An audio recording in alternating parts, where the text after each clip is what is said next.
All right, not long ago, Hunter Biden begged for a public hearing before Congress. Now, the president's unscrupulous adult son said that he wanted to clear his good name in front of the bright light of Capitol Hill. But today, Hunter was a no-show, rejecting the invitation to testify publicly before the House Oversight Committee. Well, in his place, an empty chair, along with his former business associates, Tony Bobulinski, who put focus squarely on the big guy himself. Take a look. Joe Biden was more than a participant in and a beneficiary of his family's business. He was an active, aware enabler who met with business associates such as myself to further the business, despite being buffered by a complex scheme to maintain plausible deniability. Mr. Bobulinski, who's the big guy? Joe Biden. Are you sure about that? Because when Jordan, Joe Biden. You're sure?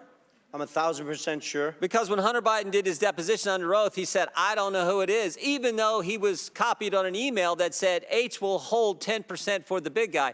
You sure it's the big guy is Joe Biden? 1,000%. And there's other text messages that back that up. Now, of course, Congresswoman Alexandria Ocasio-Cortez rushed to Biden's defense, but as it turns out, she's not exactly a legal scholar or well-versed on the issues. Decide for yourself. Did you witness the president commit a crime? Is it your testimony today? Yes.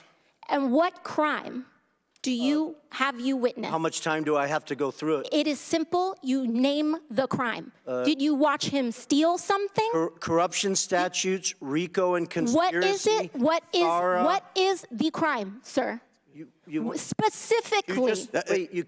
You asked me to answer the question. I answered the question. No. RICO, you're obviously not familiar with. Corruption statutes. Excuse me, sir. RICO is not a crime. It is a category. What is the crime? It's a category of crimes that you're then charged under. You have charges. A long 100 You list have of charges. statutes. Sir, please Want me to name the exact statute under RICO? Yes. Okay, RICO's not a crime. All right, that case out in Fulton County, Georgia against Trump is bogus. Thank you, Congresswoman. We appreciate the insight.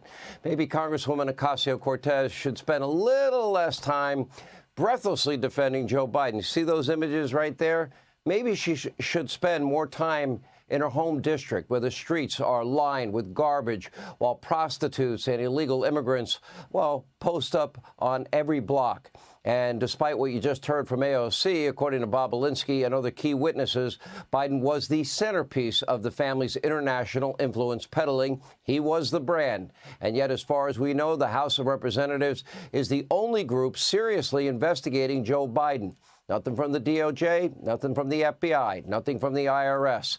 You know, it's perfectly normal for a vice president to leverage $1 billion, give a country like Ukraine 6 hours to fire a prosecutor.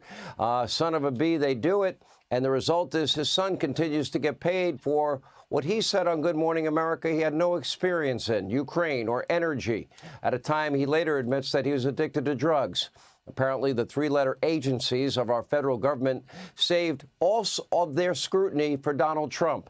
Trump now faces dozens of charges, including an unprecedented and bizarre case out of New York. The case brought by the New York Attorney General, who proudly campaigned on getting Trump, as Professor Dershowitz says.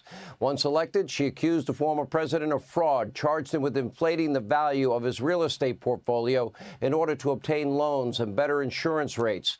Now, of course, a far-left judge agreed and has now ordered President Trump to pay what is an unprecedented $500 million bond just for the right to appeal the case. Keep in mind, no bank lost any money on these loans. Nobody even complained. The payments were all made in full. Now, the banks and insurance companies, they all had a fiduciary responsibility to do their own valuations.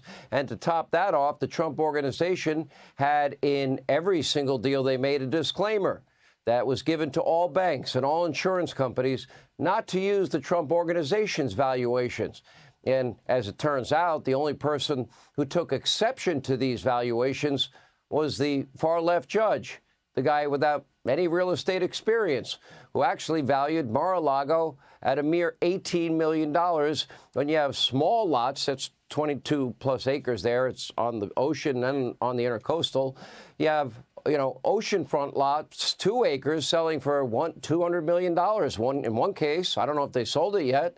Another one, 1.5 acres for $150 million, and that's not even right on the ocean. You extrapolate out just the 22 acres of Mar-a-Lago, and it would be worth not the $18 million the judge claimed, but closer to $1 billion. But the New York Attorney General, the judge, they didn't care. They don't care. Remember, the AG promised to get Trump, and now she is reportedly planning to seize Trump Tower if the 45th president fails to produce the $500 million in cash by Monday for the right to appeal this verdict. Hey, Sean Hannity here. Hey, click here to subscribe to Fox News YouTube page and catch our hottest interviews and most compelling analysis. You will not get it anywhere else.